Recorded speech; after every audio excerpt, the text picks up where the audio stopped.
કાલે અકસ્માતની ઘટના બની છે. હું આપને જણાવું કે લાસ્ટ અકસ્માત પછીથી અમે ખૂબ કડક એસઓપી રાજકોટ કોર્પોરેશનમાં દાખલ કરી છે. ઘણા લેવલ ઉપર અમે એના રેગ્યુલર ચેકિંગ્સથી લઈને વેરિફિકેશન ઓફ ડ્રાઇવિંગ લાઇસન્સથી લઈને ઘણી વસ્તુઓને ચેક કરીએ છીએ.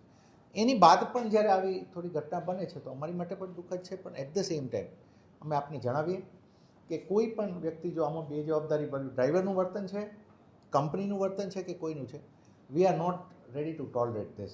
કેમ કે આ બધું કરવા માટે તો અમે આટલી કડક એસઓપીથી લઈને આટલું ફોલોઅપથી લઈને મશીનરી બનાવતા હોઈએ છીએ. એની પછી જો ઘટનાઓ બને તો અમે સ્ટ્રિક્ટ એક્શન આની અંદર અમે લઈશું અને હાલ સુધી પણ લેવામાં ઘણું આવ્યું છે. Thank you.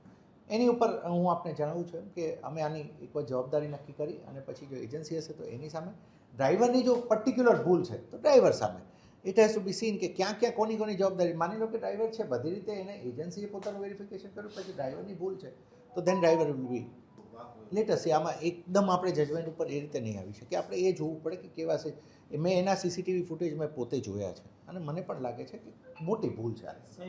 હું આપને કહું, એક વખત આપ રિફર કરો અમારી એસઓપીને. આપ જુઓ, one of the strictest SOPs on city bus operation, એ હું બહુ ખાતરીથી કહી શકું છું એ છે, કારણ કે મેં જાતે બેસીને બનાવી છે.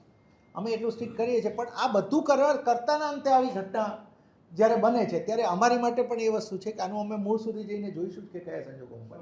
બાકી આપણા ડ્રાઈવર્સ પહોંચીએ છીએ, આપણે પહોંચીએ છીએ ને દરેક કેસમાં આપણે એક્શન લઈએ છીએ. ઇનફેક્ટ દરેક એક્સિડન્ટની અમે 2 કલાકમાં તો અમારો પ્રાઇમરી ચાલુ કરી દઈએ છીએ.